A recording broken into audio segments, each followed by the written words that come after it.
Hello and welcome to diet queen. माझं नाव आहे डॉक्टर किरण रुकडीकर. बऱ्याचशा मुलींनी आणि स्त्रियांनी माझे बरेचसे व्हिडिओज पाहिलेले आहेत. त्याच्यामध्ये ते तेल तूप साखर याचा एक व्हिडिओ आहे की तो बऱ्याच लोकांना आवडलेलाही आहे आणि बऱ्याच लोकांनी त्याच्यावरती कमेंट्स केलेले आहेत. त्याच्यानंतर भाताचा एक व्हिडिओ आहे, तोही बऱ्याचशा स्त्रियांना आवडलेला आहे.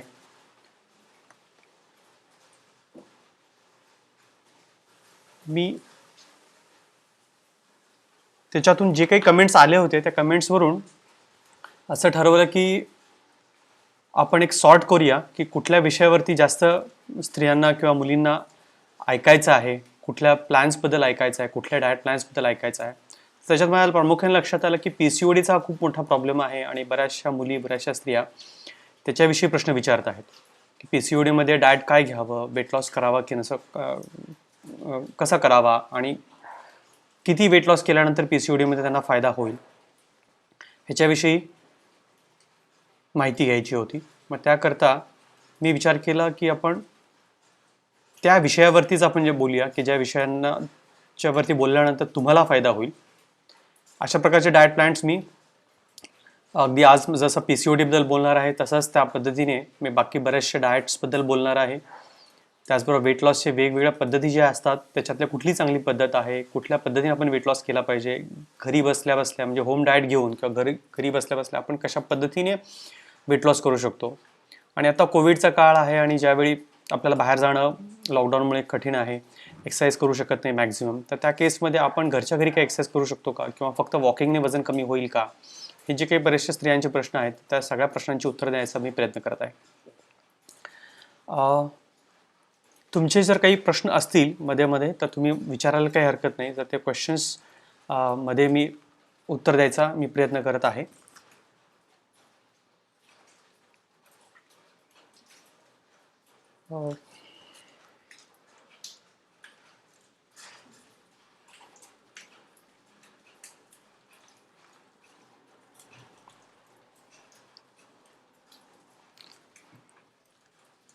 PCODमध्ये सगळ्यात महत्त्वाचे जे काही इश्यूज असतात तर त्याच्यामध्ये एक मेन्स्ट्रल इरेग्युलॅरिटीज म्हणजे ज्याला आपण मासिक पाळीमध्ये प्रॉब्लेम आहे म्हणून अशा पद्धतीचे प्रॉब्लेम्स बरेच येत असतात. त्याच्यामध्ये अगदी मेन्सेसमध्ये काही ब्लिडिंग होत नाही, म्हणजे अंगावर काहीही जात नाही, तिथपासून ते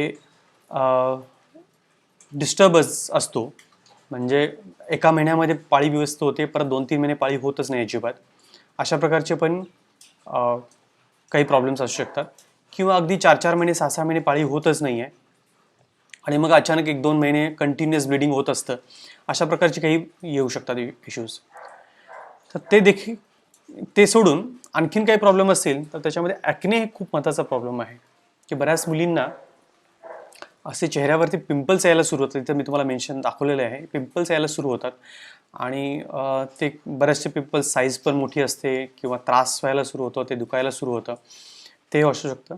आणि हिरसुटिझम ज्याला आपण हेअर्स म्हणतो, अगदी चिंचवरती हेअर असेल किंवा गालावरती वगैरे अशा पद्धती हेअर्स असेल किंवा अशी ओठांच्या वरती किंवा ओठांच्या खाली अशी थोडीशी केसांची लव असते, तर अशा प्रकारचे जे काही हिरसुटिझम ज्याला आपण म्हणतो तर ते जर असेल तर ते हे देखील PCODचे प्रॉब्लेम आहेत.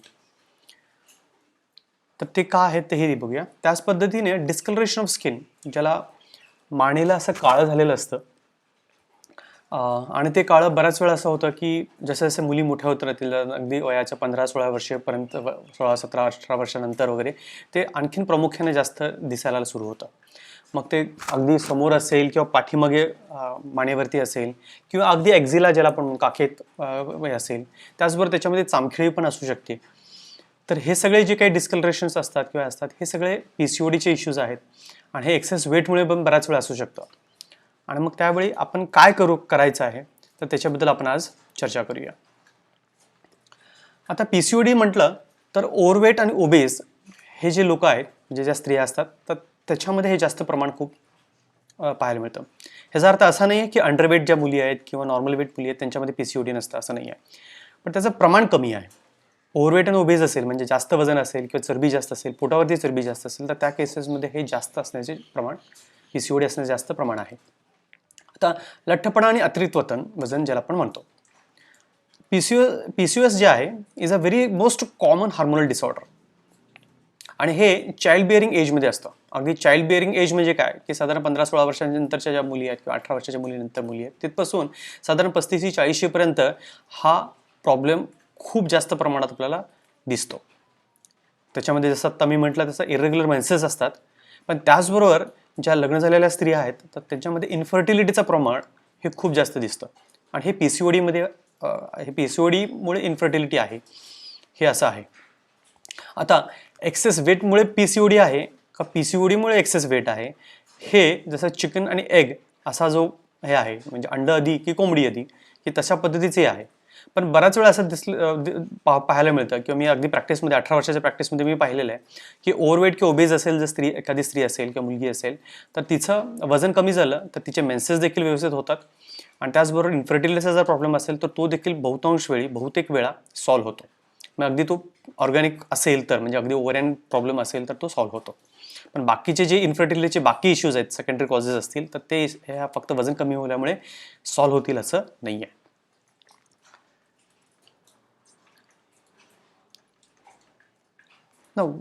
इथं बऱ्याच स्त्रियांचा असा प्रश्न येतो, की बऱ्याच स्त्रिया मला विचारतात किंवा अगदी क्लिनिकमध्ये भेटल्यानंतर देखील विचारत असतात की PCOD जो आहे की त्याच्यामुळे वेट गेन का होतं. तर ॲक्च्युली PCOD हा हार्मोनल डिसऑर्डर आहे, आणि त्याच्यामध्ये काय होतं की हा जे इन्सुलिन आहे, जे आपलं इन्सुलिन सिक्रेट होत असतं, इन्सुलिनचं काम काय आहे, ते इन्सुलिनचं काम आहे ते आपल्या शरीरामध्ये जे काही आपण अन्न घेतो की ते अन्न घेतल्यानंतर त्याचं जे साखरेमध्ये कन्वर्ट होतं, तर ते साखरेचं साठा करायचं, म्हणजे साखरेचं साठा नाही तर त्याचं एनर्जीचं कन्वर्ट करून ते स्टोअर करायचं. तर हे जे काम आहे, हे ज्यावेळी PCOD असतं तर त्यावेळी हे काम, त्याला रेझिस्टन्स असतो, त्या इन्सुलिनला रेझिस्टन्स असतो, आणि त्याच्यामुळे काय होतं, हे मेटाबॉलिझममध्ये प्रॉब्लेम यायला सुरू होतो, त्याला आपण इन्सुलिन रेझिस्टन्स म्हणतो. त्याचबरोबर PCOD मध्ये आणखीन एक दुसरी गोष्ट काय होते, तर त्याच्यामध्ये अँड्रोजन्स असतात, म्हणजे जे मेल हार्मोन्स आहेत, हे मेल हार्मोन्स हे जास्त प्रमाणात सिक्रेट व्हायला सुरू होतात. आणि हे का होतं, तर कारण हे हाय इन्सुलिन लेवल्स असतात म्हणून, आणि हे हाय इन्सुलिन लेवल्समुळे मेल अँड्रोजन्स हार्मोन जे आहेत ते जास्त सिक्रेट व्हायला सुरू होतात, आणि त्यामुळे हे जे मेल्स कॅरेक्टरिस्टिक फीचर्स असतात मेलला, म्हणजे साधारण जसं आता मगाशी मी म्हटलं हिरसुडिझम, म्हणजे हेअर ग्रोथ जी असते, म्हणजे अगदी चेहऱ्यावरती हेअर ग्रोथ असेल, किंवा बऱ्याच वेळा बऱ्याच मुलींना पोटावरती वगैरे हेअर्स थोडे असे बारीक असे हेअर्स यायला सुरू होतात, तर ते जनरली मेल्समध्ये असतात. तर ते हेअर ग्रोथ ही जी आहे, तर ती हेअर ग्रोथ आहे ती मेल्समध्ये जास्त असते, तशी ती फिमेल्समध्ये यायला सुरू होते. त्याचबरोबर इरेग्युलर पिरियड्स यायला सुरू होतात, आणि मग त्यामुळे वेट गेन यायला सुरू होतं. आता ॲक्ने देखील हा त्याचाच प्रकार आहे. सो जर आपण ह्या चित्रात जर पाहिलं, मी एक्झाम्पल घेतलेलं आहे चित्रामध्ये, की त्या एक्झाम्पल पाहिलं तर की इथे ह्या मुलीचं पोट वाढलेलं आहे, आणि हे टिपिकली ज्यावेळी मेल्सचे पोट वाढत असतं, म्हणजे ज्याला आपण ॲपल शेप्ड ओबेसिटी ज्याला म्हणतो, तर तशी ओबेसिटी हे PCOS असणाऱ्या मुलींमध्ये किंवा स्त्रियांमध्ये पाहायला मिळते. त्यामुळे जसं पिअर शेप्ड ओबेसिटी असते स्त्रियांमध्ये, म्हणजे जनरलमध्ये हिप्समध्ये किंवा थाईजमध्ये वजन जास्त असतं किंवा साईज जास्त असतो, तसं मेल्समध्ये मात्र पोटावरती चरबी जास्त असते, आणि त्यामुळे ॲपल शेप्ड ओबेस असते. पण मग PCOS जे असणाऱ्या स्त्रिया, PCOD असणाऱ्या स्त्रियांमध्ये किंवा मुलींमध्ये मग ॲपल शेप्ड ओबेसिटी यायला सुरू होते. आता PCODमुळे आणखीन काही इश्यूज येऊ शकतात, तर आणखीन इश्यूजमध्ये त्याच्यामध्ये एक तर डायबिटीज आहे, जसं आत्ता मी म्हटलं की पोटावरती चरबी वाढते, आणि त्याच्यामुळे डायबिटीस होण्याचे चान्सेस जसं ते पुरुषांमध्ये असतात तसं स्त्रियांमध्ये पण वाढायला सुरू होतं, आणि हे PCOD असेल तर ते आणखीन जास्त प्रमाणात वाढतं. त्याचबरोबर हार्ट डिसीज असेल, त्याचबरोबर स्लीप ॲपनिया आहे, युटराईन कॅन्सरचा आहे, तर अशा प्रकारचे आजार हे PCOD असणाऱ्या स्त्रियांमध्ये किंवा मुलींमध्ये हे जास्त प्रमाणात पाहायला मिळतात. पण मग PCOD हा प्रॉब्लेम सॉल्व्ह होऊ शकतो का, तर निश्चितच होऊ शकतो. PCOD असणाऱ्या मुलींनी किंवा स्त्रियांनी काय केलं पाहिजे, तर त्यांच्या लाईफस्टाईलमध्ये थोड्या चेंजेस केल्या पाहिजेत, की ज्याच्यामुळे की त्यांचा हा प्रॉब्लेम निश्चितपणे सॉल्व्ह होईल. बऱ्याचशा स्त्रियांचे काही कमेंट्स आलेले आहेत, तर ते कमेंट्स पाहूया. एकच मिनटं.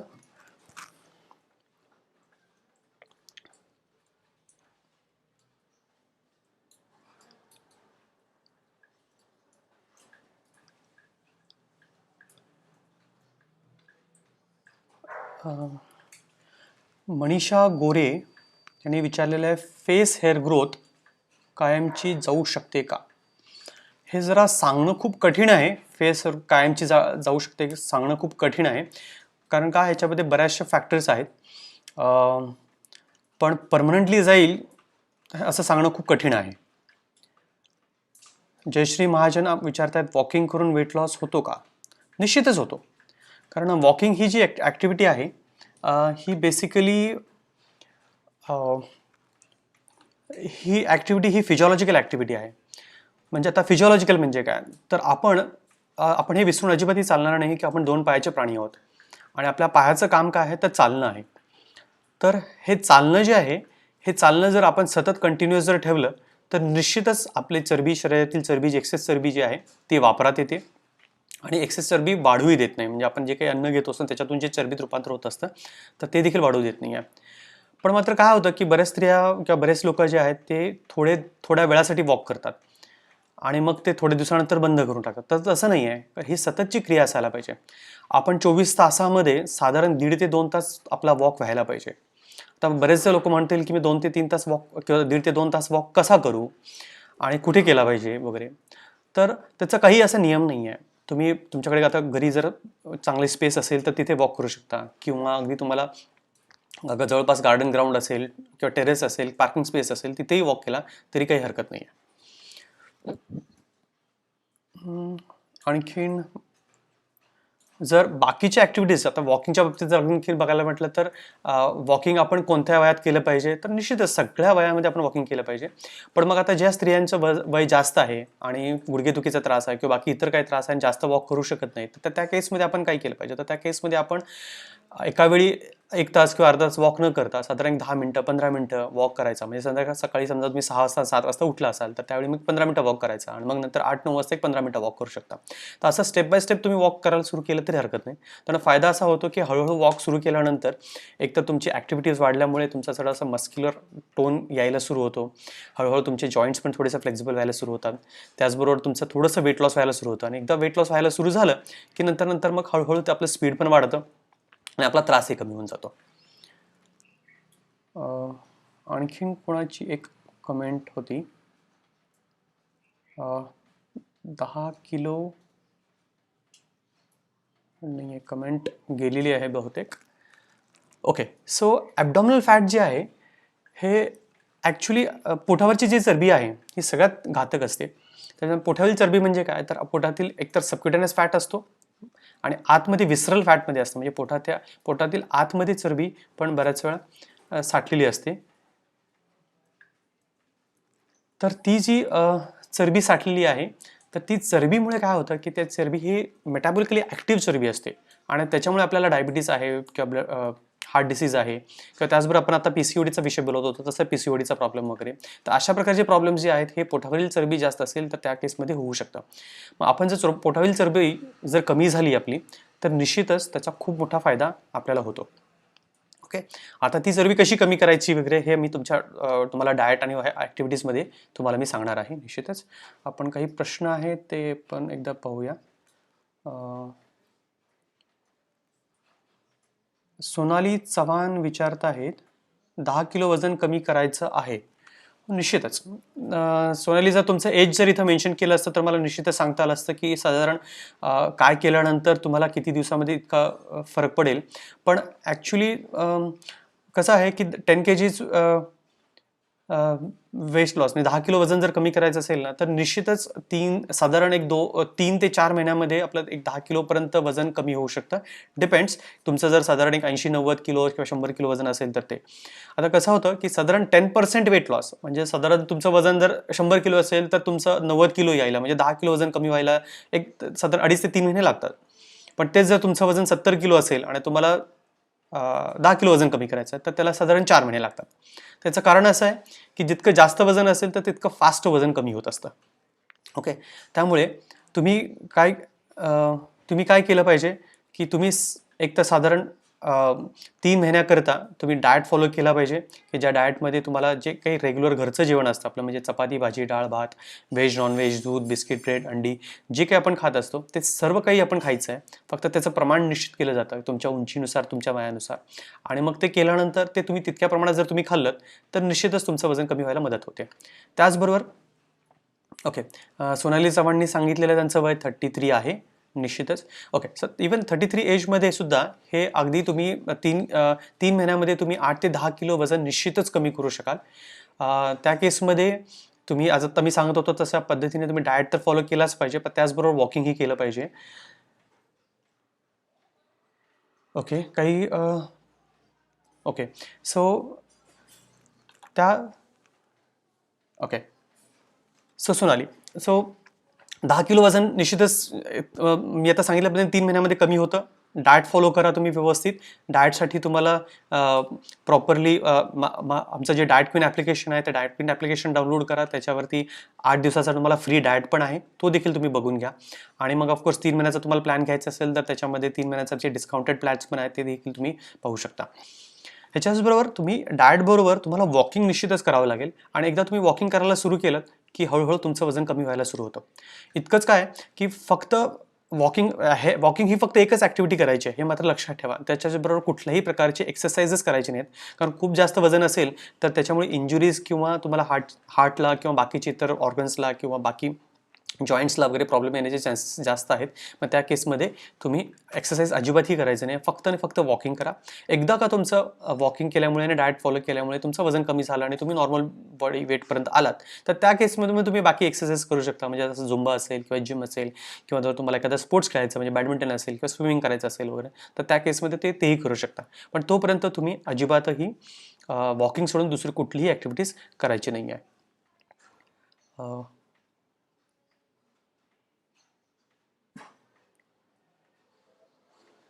ओके सो नाव आता मी जसं सांगत होतो तसं एक्सरसाइजच्या बाबतीत फक्त आणि फक्त वॉकिंगच करायचं आहे, दुसरं काही एक्सरसाइज करायची नाही.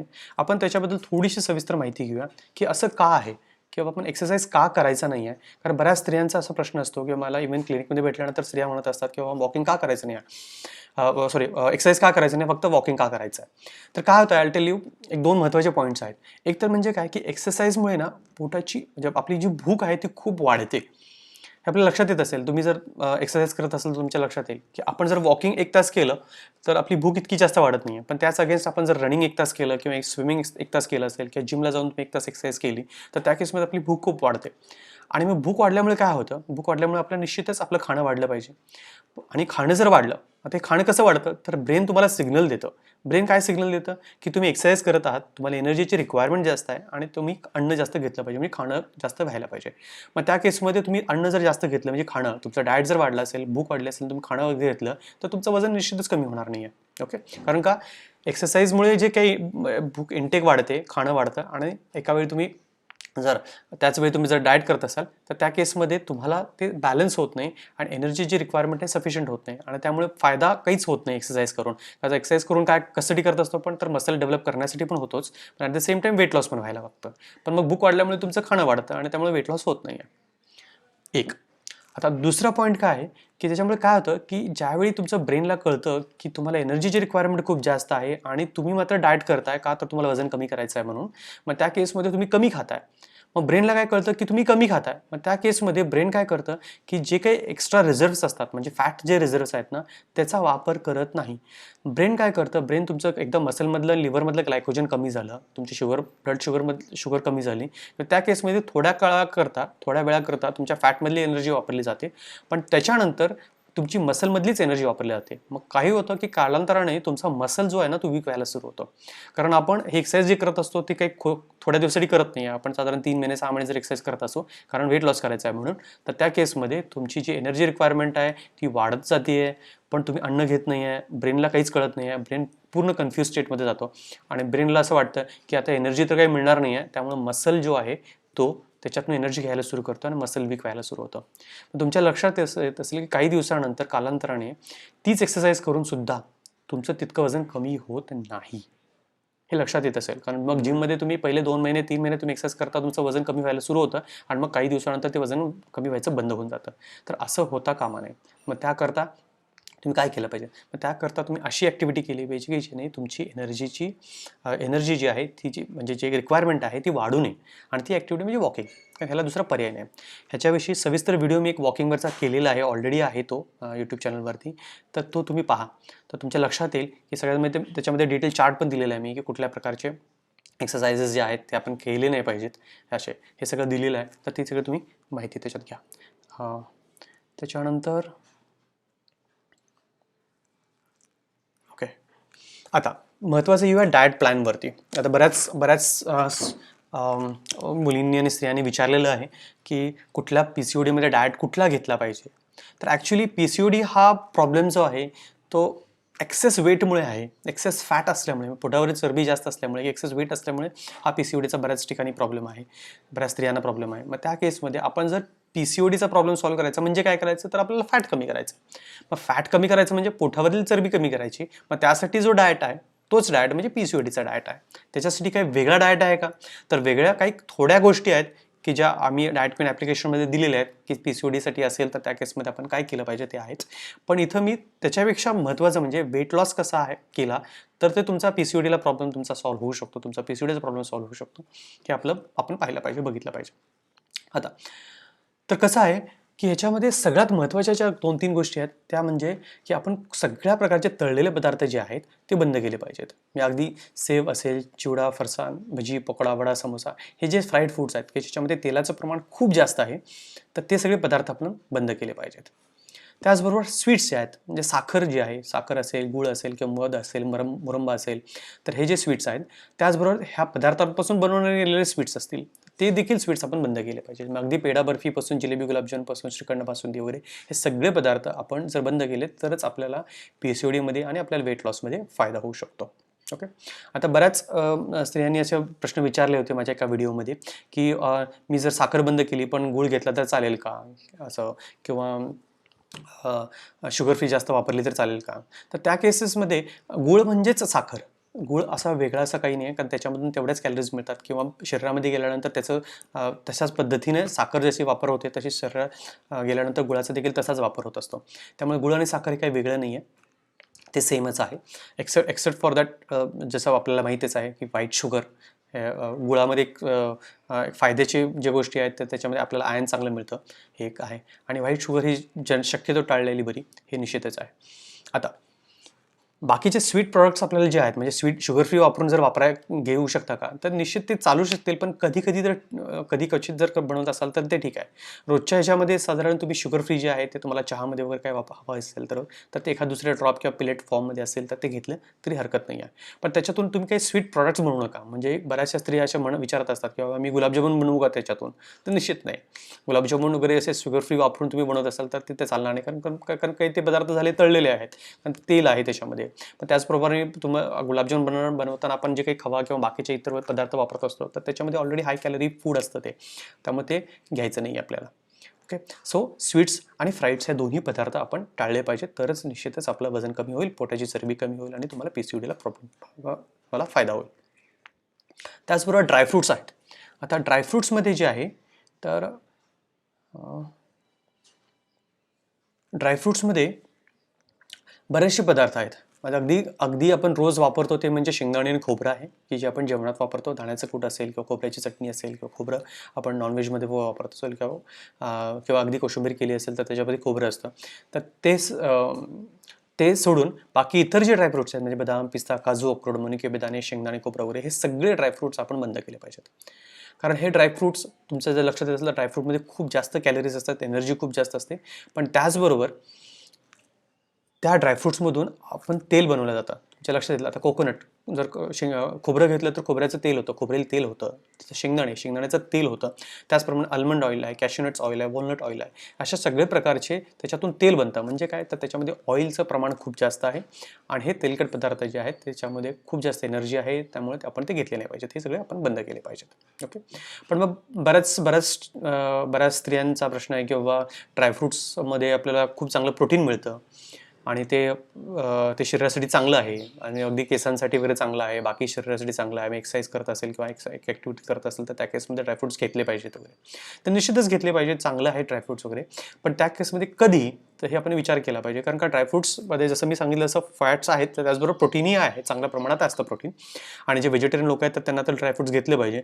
पण मग तुमचं जर वजन जास्त असेल तर त्यावेळी घेऊन चालणार नाही आहे. मग त्या केसमध्ये आपण जोपर्यंत वजन कमी होत नाही तोपर्यंत आपण ड्रायफ्रुट्स शक्यतो टाळलेले बरे. आणि जसं एकदा तुमचं वजन नॉर्मल आलं की त्यामध्ये मग तुम्ही ड्रायफ्रुट्स घेऊ शकता.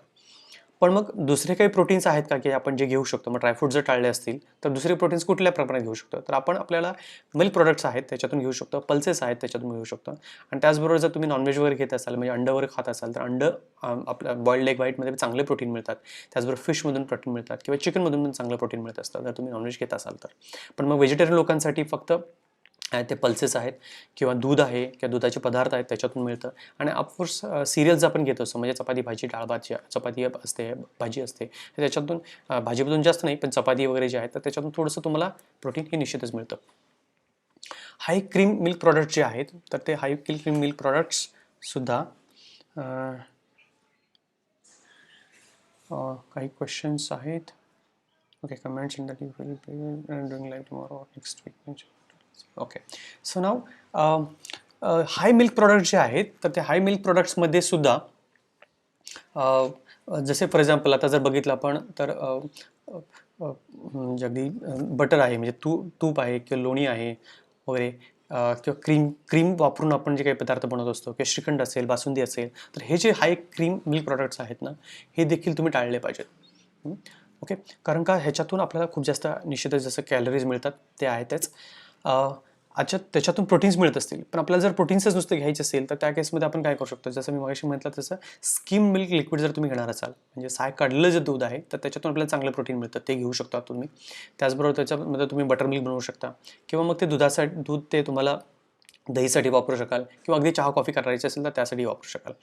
तर त्या केसमध्ये आपल्याला फक्त स्किम मिल्क लिक्विडच वापरायचं आहे. आता हे स्किम मिल्क लिक्विड म्हणजे काय, तर आपण ज्यावेळी रेग्युलर घरचं आता अगदी गाईचं असेल किंवा म्हशीचं असेल दूध, तर ते आपण साधारण 2 ते 3 वेळा आपण ते साय काढायची आहे. ते अगदी तुम्ही फ्रीजमध्ये ठेवू शकता किंवा अगदी 2-3 वेळा गरम करून त्याच्यावरची साय काढली की त्याच्यानंतर ते तुम्ही वापरू शकता. आणि ते दूध वापरल्यानंतर ते क्रीम काढल्यानंतर मग ते दूध वापरायचं आहे तुम्हाला. आणि मग ते दूध किती वापरायचं साधारण, आता माझ्या ॲप्लिकेशनमध्ये डाएट प्लॅन ॲप्लिकेशनमध्ये तुम्हाला ते मिळेलच की एक्झॅक्टली तुमच्या उंचीला आणि तुमच्या वयाला तुमच्या किती तुम्ही दूध घेतलं पाहिजे.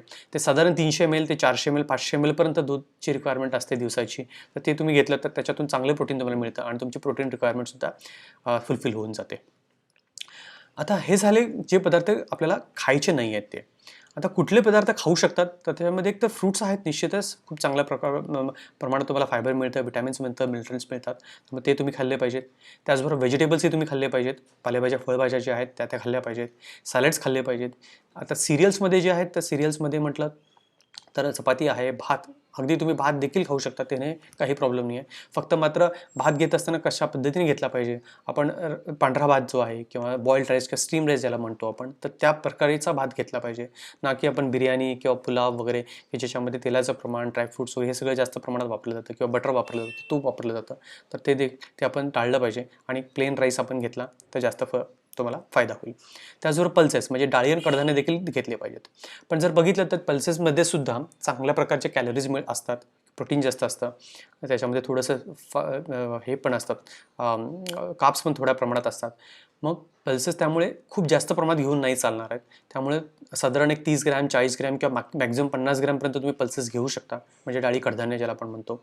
आता त्याच्यापेक्षा जास्त घेऊन चालणार नाही, नाहीतर मग वजन वाढायला ते कारणीभूत ठरू शकतं. मग डाळी कडधान्य म्हणजे काय, तर मूग, मसूर, मटकी, चना, तुरडा, मुगडा, मसूर डाळ हे सगळ्या प्रकारचे डाळी कडधान्य त्याच्यात येतात. ओके, तर ते देखील तुम्ही खूप जास्त प्रमाणात खाऊ शकत नाही आहे. आपण बऱ्याच वेळा काय होतं की आपण उसळ करत असतो आणि मग डाळीची आमटी देखील केली जाते. मग हे पल्सेस जे आहेत म्हणजे डाळी कडधान्य हे जास्त प्रमाणात होतात. मग आपण काय केलं पाहिजे, हे उसळी किंवा जे आहेत ना तर ते खूप कमी प्रमाणात खाल्ल्या पाहिजेत. त्याचं अगदी वरण किंवा आमटी ह्या स्वरूपात घेतले पाहिजे. आणि भाजी म्हणून तुम्हाला पालेभाजी किंवा फळभाजी म्हणजे अगदी वांगी, गवारी, दोडका, फ्लावर, कोबी वगैरे अशा प्रकारच्या भाज्या किंवा फळभाज्या किंवा तशा किंवा पालेभाज्या म्हणजे पालक, मेथी, पोकळा वगैरे अशा प्रकारच्या भाज्या तुम्ही घेऊ शकता. म्हणजे पालेभाजी आणि फळभाजी, त्याचबरोबर तुम्ही डाळी कडधान्य देखील घ्यायला पाहिजे. ओके. सो तुम्ही जेवण करत असताना प्रॉपर व्यवस्थित चपाती, भाजी, डाळ, भात, सॅलेड्स, फ्रूट्स हे किंवा आणि दूध, साय काढलेलं दूध वगैरे असे सगळे प्रकारचे जेवणामध्ये पदार्थ असतील तर निश्चितच तुमचं वजन कमी व्हायला तुम्हाला मदत होईल. तुम्हाला न्यूट्रिशनही चांगलं मिळेल, तुमची हेल्थही चांगली राहील, तुमचं आरोग्यही चांगलं राहील. आणि जर तुम्ही नॉनव्हेज जर घेत असाल तर साधारण लो फॅट ज्याला आपण म्हणतो नॉनव्हेज जे आहे, म्हणजे साधारण चिकन ज्याला आपण म्हणतो, स्किन फ्री असणारं चिकन जे आहे तर ते घेतलं पाहिजे. त्याचबरोबर अंडी खाल्ली पाहिजेत. अंडीमध्ये मग म्हणजे अगदी पांढरा भाग जो असतो, अंड्याचा पांढरा भाग जो अगदी बॉइल्ड एग वाईट केल्यानंतर म्हणजे बॉइल्ड घेतल्यानंतर त्याचा पांढरा भाग घ्यायचा आणि तोच खायचा, फक्त पिवळा खायचा नाही आहे. ऑल्दो त्याच्यामध्ये खूप चांगल्या प्रकारचे बाकीचे इन्ग्रेडियंट्स असतात, पण मग होतं असं की आपल्याला त्याच्यात कॅलरीज खूप जास्त असल्यामुळे आपण ते घ्यायला नाही पाहिजे. त्याचबरोबर फिश, मासा जो आहे तोही तुम्ही खायला काही हरकत नाही आहे. पण आता हे जे काही नॉनव्हेज आहे किंवा जे काही व्हेजिटेरियन फूड आहे हे बनवताना देखील त्याचं तेलाचं प्रमाण जे आहे, तर तेलाचं प्रमाण, त्याच्यानंतर तुपाचं प्रमाण, साखरेचं प्रमाण, हे सगळं प्रमाण जे आहे, ही क्वांटिटी जी आहे ही खूप फिक्स असली पाहिजे. आणि ती फिक्स क्वांटिटी कशी करायची, तर ते फिक्स ही क्वांटिटी ही तुमच्या उंचीनुसार, वयानुसार, वजनानुसार ती होऊ असते. आणि मग त्याचबरोबर तुम्हाला चपाती किती खाल्ली पाहिजे दिवसभरामध्ये, त्याचबरोबर तुम्ही भात किती घेतला पाहिजे दिवसभरामध्ये, पल्सेस म्हणजे डाळी कडधान्य किती खाल्ल्या पाहिजेत, भाज्या किती घेतल्या पाहिजेत, सॅलड्स किती घेतल्या पाहिजे, हे सगळं जे आहे हे फिक्स तुमच्या उंचीनुसार, वयानुसार, वजनानुसार होतं.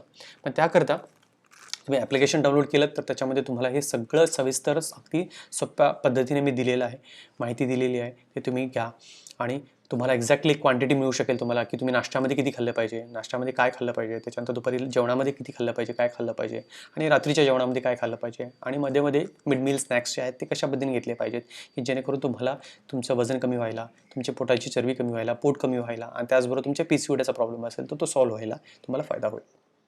अशा प्रकारचे अन्य बरेचसे व्हिडिओज मी आत्ता बनवणार आहेत. काही बनवलेले आहेत, ते ऑलरेडी यूट्यूब चॅनलवरती अवेलेबल आहेत. आणि काही तुम्हाला आणखीन काही प्रश्न असतील किंवा आणखीन वेगळ्या पद्धतीचे व्हिडिओज जर तुम्हाला बघायचे असतील, ऐकायचे असतील, किंवा तुम्हाला डाएटबद्दलची सविस्तर माहिती जर हवी असेल तर त्या पद्धतीने तुम्ही मला प्रश्न विचारा किंवा यूट्यूब चॅनलवरती येऊन त्याच्याबद्दल तुमचे क्वेश्चन्स तुम्ही पाठवा मला. मी त्या पद्धतीने तुम्हाला दर आठवड्यातून साधारण 1 ते 2 वेळा व्हिडिओ करण्याचा मी प्रयत्न करत आहे आणि अगदी लाईव्ह देखील यायचा प्रयत्न करत आहे. आणि त्याच्यामुळे तुमचा फायदा होईल, निश्चितच तुम्हाला त्याचा उपयोग होईल ह्याची मी ग्वाही देतो. 100% मी तुम्हाला सांगू शकतो की हे जर तुम्ही फॉलो केलं तर निश्चितच तुम्हाला तुमचं वजन कमी करायला मदत होईल. तुमचं पोटातील चरबी जी आहे ती कमी होऊन जाईल, तुमचे प्रॉब्लेम्स निश्चित सॉल्व्ह होतील. जे काही क्वेश्चन्स असतील तर ते एक स्पेसिफिक फॉर्मॅटमध्ये जरा पाठवले तर ते जास्त बरं हे होतील. काय होतं की बरेच लोक असे अगदी स्पेसिफिक प्रश्न, अगदी थोडक्या ह्याच्यामध्ये प्रश्न विचारत आहेत की त्याचा अर्थही समजत नाही आहे. बऱ्याच वेळा काय होतं की इंग्लिशमध्ये, मराठीतले प्रश्न मात्र इंग्लिशमध्ये टाईप केले जातात, त्यामुळे त्याचा अर्थ काही कळत नाही किंवा स्पेलिंग मिस्टेक्स होत आहेत, काहीतरी होते असं दिसतं. त्यामुळे प्रॉब्लेम येतो, समजायलाही प्रॉब्लेम येतो आहे. तर तुम्ही काय करा, माझी अशी रिक्वेस्ट राहील की तुम्हाला जर मराठीमध्ये जर टाईप करता आलं तर ते जास्त बरं पडेल. अन्यथा जर इंग्लिशमध्ये करणार असाल तर ते इंग्लिशमध्ये टाईप करून पाठवा, मी मात्र उत्तर त्याचं मराठीत देईन, तसंही चालू शकेल. मी आत्ता आणखीन काही प्रश्न कोणाचे हे दिसत नाही आहेत. So thank you so much. नमस्ते.